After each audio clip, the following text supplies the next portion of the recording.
कुछ मॉडिफिकेशन बताऊँ तो सबसे पहले एग्जॉस्ट मुझे नजर आ रहा है कि वो चेंज हुआ है, खराब हुआ है। यार होता ये है कि एक बार लगाते हैं लोग और भूल जाते हैं कि इसको भी मेंटेन करना चाहिए। 100% उसमें भी डिजिटल डिस्प्ले का, लेकिन वो बैटरी बहुत ज्यादा ड्रेन करता है, कभी कभी कनेक्टिविटी इशू आती है। Once you are riding on 120 to 130 kmph, इसमें वाइब्रेशन फील होना शुरू हो जाएगा। यानी वाटर प्रूफ है, बारिश में आपको कुछ भी नहीं हुआ है। और अगर धूप में आप गाड़ी पार्क करते हो तो कभी हुआ है कि कलर फेड हो रहा है या निकल रहा है स्टिकर? 2200 की थी and this costed me around 800 to 900। Radiator grill, this is from the Royal Enfield, तो maybe this is 2500 to 3000 rupees. में है हिमालयन 450 जो आपको दिखने में काफी ज्यादा यूनिक, काफी ज्यादा अट्रैक्टिव लग रही होंगी। इसके अंदर में काफी यूजफुल मॉडिफिकेशन की है। बाकी अगर आपके पास में भी हिमालयन 450 है तो ये वीडियो आपके लिए होने वाला है, बिकॉज इस वीडियो के अंदर मैं आपको बताने वाला हूँ हिमालयन के अंदर में क्या मॉडिफिकेशन आपको करना चाहिए, जो प्रैक्टिकल है, जो यूजफुल है। बाकी ओनर से मैं आपको इंट्रोड्यूस कराता हूँ। हमारे साथ में इस बाइक के ओनर है अमित भाई, जो आपको बढ़िया से बताएंगे क्या चीज इस बाइक के अंदर में लगाना चाहिए, कितने की इनको कॉस्ट की है और क्या सच में ये यूजफुल है इनके लिए। तो सबसे पहले अमित भाई यही बताओ, लाइक आपको ये रैपिंग का अगर आइडिया कहाँ से आया, क्या रीजन था इसके पीछे? यार मैंने एक दो हिमालयन देखी थी, फिर बाद में मैंने सर्च किया ऐसी कि हिमालयन रैप हो सकती है तो बराजनेस डिजाइन करके एक इंस्टाग्राम पे चैनल है, तो उनके रैप्स मैंने ऑर्डर किए। प्री कट रैप्स होते हैं हिमालयन 450 के, cost around 5000 to 7000 depending on the design and all. तो उसके हिसाब से मैंने रैप किया, इसको मैंने घर पे ही किया। बीजीएस डिजाइन में ऐसा है कि once you order it you have this customization option, जैसा मेरा इंस्टाग्राम चैनल है, इसका उन्होंने स्टिकर्स भी बना कर दिए। ये मेरे टॉप बॉक्स पे भी इंस्टॉल्ड है। इसको लगाने के लिए जो रैप करने वाले लोग हो गए उसके पास से लगाओ, क्योंकि वो परफेक्शन के साथ लगाते हैं। मैंने इसको घर पे लगाया, वो स्टंट अवॉइड करना। ही टोल्ड मी कि वो साल भर टिकेगा, ये साल भर से ज्यादा हो चुका है। So this is good, paint पे इफेक्ट नहीं गिरेगा because this is a sticker. यानी वाटर प्रूफ है, बारिश में आपको कुछ भी नहीं हुआ है। और अगर धूप में आप गाड़ी पार्क करते हो तो कभी हुआ है कि कलर फेड हो रहा है या निकल रहा है sticker? Avoid parking your bike in the hot sun. धूप के इफेक्ट्स अभी तक मैंने देखे नहीं इस पे। Okay, correct. एंड ये आपका स्टार्टिंग से लेकर पूरा पीछे तक के और आपके टॉप बॉक्स तक के पूरा जाता है ये स्टिकर? वो वैसे तो हिमालयन के प्री कट्स है, but for top box you have to pay additionally. अब सेकंड मॉडिफिकेशन की बात करते हैं। जैसे हम सामने से अगर बात करें तो यहाँ पे हेडलाइट की ग्रिल दिख रही है, तो ये क्या चेंज लाइक ऑफिशियल आरई वाली है या फिर आपने no, aftermarket? This is aftermarket, this is from the Mototorq. Windshield is not RE वाला, this is carbon racing. Smoke में रैप किया है या स्मोक ही है, बट ये यहाँ पे रैप नहीं हो सकता कार्बन रेसिंग केस में, क्योंकि इसमें ग्रैन्युल्स है। इसको प्लेन करना पड़ेगा। लेकिन this was wrapped by a local vendor, but ये कार्बन रेसिंग का विंडशील्ड है। मेरा इसमें अनुभव जो आया, मैं सजेस्ट करूंगा कि रॉयल एनफील्ड की जो बड़ी वाली विंडशील्ड आती है, अगर वो चाहिए बड़ी वाली आपको, तो वो लगवाना। एंड कितने की कॉस्ट की थी आपको? 2200 की थी and this costed me around 800 to 900। Next modification में मैंने ऑटोलॉक डिजाइन के पैनल्स लगाए हैं, और इसके अंदर जो फॉग लाइट्स इंस्टॉल्ड है अभी, वो जाना के 40T है शायद से। दिस कॉस्ट अराउंड 13,000 to 14,000, और ऑटोलॉक के पैनल्स अभी 7 से 7,500 के आते हैं। एंड ये पैनल लगाने का मेन रीजन क्या था? बिकॉज ये it's just a cosmetic change, मतलब बाइक के लुक के लिए किया, परफॉर्मेंस से कुछ लेना देना नहीं है इसका। नेक्स्ट अगर मुझे कुछ लग रहा है तो यहाँ पे आपने यूएसडी फोक के प्रोटेक्टर्स लगाए हुए हैं। यस, बहुत इंपॉर्टेंट चीज़ है। If you have to avoid आपका फोक सील का लीकेज वगैरह, ये जो विद टाइम होता है। ये 500 to 600 का कॉस्टिंग है। मैंने एक लोकल यही नागपुर के वेंडर से खरीदा हुआ है। एंड मैंने रिसेंटली एक शॉर्ट फॉर्म वीडियो बनाया था इसके ऊपर में, इसका यूज केस बताते हुए। तो वहाँ पे काफ़ी लोगों का एक कमेंट वो आया था कि जो मिट्टी होती है, जो पत्थर होता है, वो यहाँ पे फंस के ये सैंड पेपर की तरह काम करता है करके। तो ऐसा कभी हुआ है कि इसके वजह से ही ज़्यादा वेयर एंड टियर या कुछ खराब? यार होता ये है कि एक बार लगाते हैं लोग और भूल जाते हैं कि इसको भी मेंटेन करना चाहिए। Yes, exactly. Now with your use case, अगर आप बहुत ज्यादा आपकी आदत है ट्रेल्स में जाने की, तो yes you have to remove it and check the fork seals की ठीक है या नहीं। रॉयल एनफील्ड के नकल गार्ड्स ऐसे मिलते नहीं। अब देख सकते हो यहाँ पे एक स्क्रैच है। तो मेरी जब बाइक गिरी थी इस पे, तो इस पे ही थी, मतलब जब भी बाइक गिरी मेरी, तो सिर्फ इसी पॉइंट पे पिवट थी। तो सबसे पहले कांटेक्ट अगर देखा जाए बाइक में, तो नकल गार्ड ही आपका जमीन पे टच होता है। Exactly. This is an accessory, आपको इंडिविजुअली बाय करना पड़ेगा। लोग एसरबिक्स का भी खरीदते हैं, दैट कॉस्ट अराउंड 9,900। ये कॉस्ट करता है 3600 का।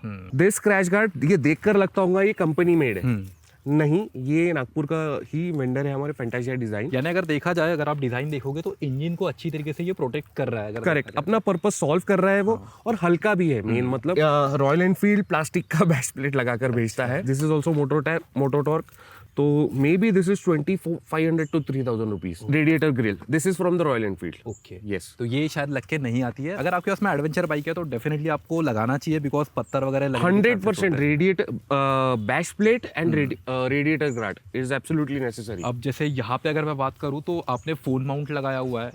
वो कैसे लाइक यहाँ पे जो ये पार्ट दिख रहा है मुझे ये Yes. ऑफिशियल आता है कंपनी की तरफ से? नहीं नहीं नहीं, मैं ये प्रिफर नहीं करता बोबो का फोन माउंट, क्योंकि इसमें मेरा एक बार फोन गिर चुका है और ये मेरी फोन की कंडीशन है अभी. एक बार पास से दिखा दो. फोन पूरा फूट चुका है ऊपर नीचे से.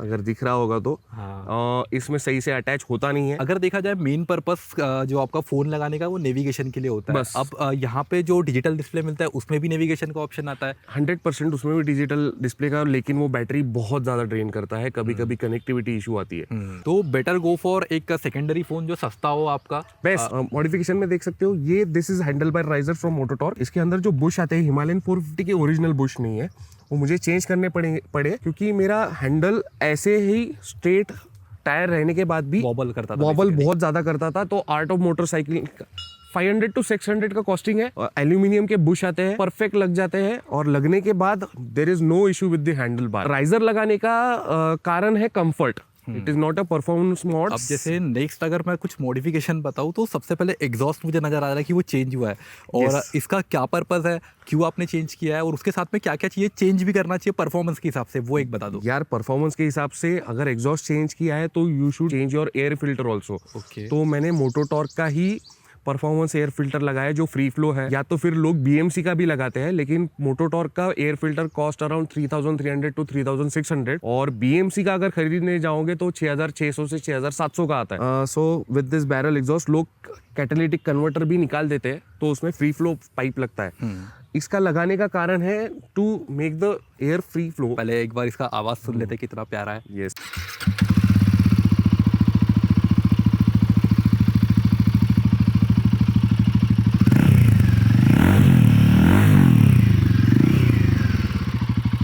आपने भाई इसका बढ़िया जो एग्जॉस्ट नोट है वो सुन लिया. स्टॉक के कंपैरिजन में काफ़ी बेसी है और काफ़ी बढ़िया भी आवाज़ आ रहा है उसका. अब मुझे वो बता दो इससे वेट में कितना रिडक्शन हुआ और आपको परफॉर्मेंस में कितना फ़र्क पड़ा इससे. पिकअप जल्दी पकड़ लेती है और मुझे ऐसा कुछ डिफरेंस कुछ भी नहीं लगा. ओके. एवरेज में भी कोई प्रॉब्लम नहीं आया, लेकिन हाँ वेट रिडक्शन 100% हुआ है. लेकिन this is not a full system, तो इतना भी वेट लॉस नहीं हुआ क्योंकि सबसे बड़ा वेट यहाँ पर है कैटालिटिक कन्वर्टर का. बट येस एक फील गुड अच्छा है, बेसी नॉइस है और टूरिंग में भी मेरे को इरिटेशन बिल्कुल भी नहीं हुआ. एंड कभी पुलिस वालों ने तकलीफ की है क्योंकि बाइक के साथ में अगर पूरा ओवरऑल आपकी बाइक का लुक देखा जाए तो काफी बल्की लगती है बाइक देखने में. तो और आवाज तो अलग से आता ही है फिर थोड़ा बेसी. तो कभी पुलिस वालों ने तकलीफ अब यार लीगैलिटीज इलीगैलिटीज का देखेंगे तो ये स्टिकर है, लेकिन मेरी गाड़ी का कलर है Hanle black. So what black tells me it should be black. अब इसका लीगल फॉर्म देखा जाए तो उसमें 60% कलर आपका होना चाहिए. तो stickers I don't think was an issue. बाहर के स्टेट्स में जाओगे शायद केरला वगैरह में, वहाँ इशू हो सकता है. मैं अभी तक गया नहीं. स्ट्रिक्ट नहीं, that is not allowed at all. मैंने जो फॉग लाइट लगाए वो तो महाराष्ट्र के बाहर चलेंगी भी नहीं शायद से. तो that is one of the issue. और मेरे पास स्टॉक वाला है, आउट ऑफ द स्टेट जाना है तो मैं ये चेंज करके जाऊंगा definitely. And one more thing, जो आप इंजन ऑयल यूज कर रहे हो वो अभी किस ब्रांड का यूज कर रहे हो? मैं ऑफिशियल आरी वाला ही यूज कर रहा हूँ, बट इसके बाद मोटूल का 7100 आता है शायद से 10W40, वो यूज करूंगा. सीट पे आते हैं, मैंने सीट कटवाई है लोकल वेंडर से क्योंकि मेरे को जब मैंने पहले हिमालयन खरीदी थी मेरे को बहुत डर लगता था मेरे पैर नहीं पहुंच रहे, ये नहीं हो रहा है. But yes I am now, since I am comfortable with the bike, I will go with a touring seat. एक बार आप बैठ के भी दिखा दो तो हाइट के हिसाब से मैं बता सकता हूँ. हाइट के हिसाब से दिस इज ओके नाउ. अभी मेरे दोनों भी पैर जमीन पे है तो मुझे कंफर्टेबल उसी के वजह से था. लेकिन होता क्या है, कभी कभी टूरिंग में मैंने जो सीट कटवाई है उसके वजह से थोड़ा थोड़ा कभी कभी बैक में इश्यूज आते हैं. लेकिन नाउ अभी हिमालय जो आरी का ऑफिशियल टूरिंग सीट आता है हिमालयन के लिए जिसमें जेल भी है, दैट इज आउटमोस्ट कंफर्टेबल. मैंने टेस्ट भी किया है उसको, तो मैं वही इंस्टॉल करूंगा इसके बाद. जैसे मैं रेनी सीजन में कभी कभी ट्रेल्स पे जाता हूँ तो ये रबर पार्ट निकाल देता हूँ. इसमें ग्रिप बहुत अच्छी आती है.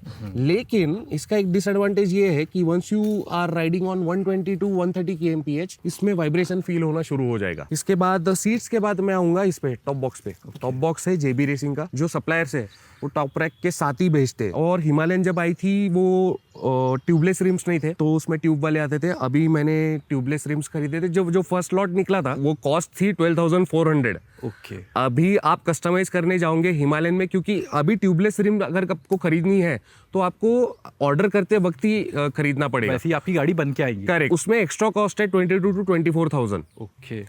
अगर आपने ट्यूब वाली रिम मंगाई है और ट्यूबलेस रिम खरीदनी है उसके बाद, तो दैट विल कॉस्ट अराउंड 42-44,000। तो जैसे अभी मेरे पास में फॉर एग्जांपल बाइक है हिमालयन और उसमें ऑलरेडी ट्यूब वाला है टायर, और मुझे अगर उसमें ट्यूबलेस कन्वर्ट करना है अभी, तो मुझे कॉस्ट करेगा वो 40,000 का। यस। ओके। तो Yes. कॉस्टली हो गया है काफी ज्यादा। अगर 12,000 कहा और 40,000 कहा, Yes. ऑलमोस्ट 3 गुना ज्यादा प्राइस हो गई वो। Correct. अब मुझे वो बता दो, इससे कुछ दिक्कत गई है आपको ऑफ रोड करने में, टूरिंग पे, या कभी पंचर हुआ है तो आपका क्या एक्सपीरियंस है इनके साथ? बिल्कुल भी नहीं। मेरा पंक्चर हुआ था एक बार, हफ्ते भर मैंने चले, मुझे कुछ फर्क नहीं पड़ा। और बिग साइज नेल्स थे, कीले थे जो ऐसे कटे हुए थे टायर को, उसके बाद भी फील नहीं हुआ है मुझे। बट मेरे लकीली उस दिन क्या हुआ, मैं जिसके पास गया था टायर वॉश के लिए, उस दिन उनके पास टायर्स भी अवेलेबल थे। और हुआ यूँ कि इसका टाइम भी हो चुका था, 16,000 किलोमीटर हो चुके थे। सीएट के स्टॉक टायर्स जो आते हैं 15-16,000 उसकी लिमिट होती है, उसके बाद चेंज कर देना चाहिए क्योंकि थ्रेड्स इनविजिबल होना शुरू हो जाते हैं। तो फिर मैंने सीएट से ही कंटिन्यू किया। रीस के भी टायर्स आते हैं और शायद मेजिलर भी है जो टायर सप्लाई करता है हिमालयन के लिए। बट मैंने स्टॉक टायर वापस लगाने की सोचे, सेम टायर रेडियल टायर्स है, जिसकी हैबिट थी वही कंटिन्यू किया। एंड आपको टायर अगर मैं पूछूं तो जैसे अगर कोई चेंज करने की सोच रहा है तो क्या स्टॉक की तरफ जाना चाहिए? बिकॉज इसकी ग्रिप कैसी है ऑफ रोड, सिटी और कॉर्नरिंग में वगैरह कैसे परफॉर्म करते हैं ये? यार सारे इसके लिए टायर बना हुआ है ये। ऑफ रोड के लिए ठीक है, कहीं प्रॉब्लम हो सकती है, नॉबीज की तरफ शिफ्ट हो रहे हैं लोग, रीस का टायर प्रिफर कर रहे हैं अपने चॉइस के हिसाब से। अगर बहुत बंदे ट्रेल्स पे जा रहे हैं या तो फिर ऑफ रोडिंग का बहुत ही ज़्यादा एक्सपीरियंस लेना है, तो येस, पीपल गो विद रीस मोटो का tyre. And one more thing, जो आपने ब्रेक पैड है जनरली लोग चेंज करते हैं, तो इस पे क्या आपने कुछ चेंज किया कि स्टॉक ही रखा है? स्टॉक था बट वो स्टॉक का वेयर एंड टेयर के साथ वो कोई आउट ऑफ यूज हो चुका था। लेकिन मैंने इसके बाद सेकंड जो डिसीजन लिया, वो क्रैंक का मैंने ब्रेक पैड्स इंस्टॉल किए। सिरेमिक ब्रेक पैड्स है दोनों, मतलब एक ब्रेक पैड का सेट आपको 1300 से 1100 का मिलेगा। ब्रेक का बाइट कैसा है अगर देखो? बहुत अच्छा है बाइट। मैं एक बार बैतूल से किसी रोड से आ रहा था, I was at cruising around 120 kmph। अचानक से मुझे ब्रेक दबाना की ज़रूरत पड़ी, गाड़ी जगह पे रुकी, कोई स्लिप या कुछ ऐसा कुछ हुआ नहीं, बाइट एकदम परफेक्ट है। तो ऑलमोस्ट हिमालयन के अंदर में जो जो आपने मॉडिफिकेशन करना चाहिए, परफॉर्मेंस वाले भी हमने बता दिए, एंड बाकी अगर मैं मोटा मोटा कॉस्टिंग भी हमने आपको बता दी है। अगर आपको कुछ भी डाउट है किसी भी मॉड्स को लेकर या कुछ एक्स्ट्रा जानना है, तो डेफिनेटली मैं अमित भाई की इंस्टा आईडी आपको डिस्क्रिप्शन बॉक्स के अंदर में दे दूंगा और आप कॉन्टैक्ट उनसे कर सकते हो बाइक के मॉड्स के रिगार्डिंग। बिकॉज जनरली लोगों को प्रॉब्लम आती है कि ये पूछना रहता है। तो आई होप आपको हिमालयन के मॉड्स पसंद आए होंगे, आपको ये हिमालयन पसंद आई होंगी डेफिनेटली। एंड ऐसी अगर आपको वीडियोस देखना है तो डेफिनेटली हमारे चैनल को सब्सक्राइब कर लो। मेरा नाम है यतीश, आप देख रहे हो ऑटो शिफ्ट। मिलते हैं जल्दी नेक्स्ट वीडियो में।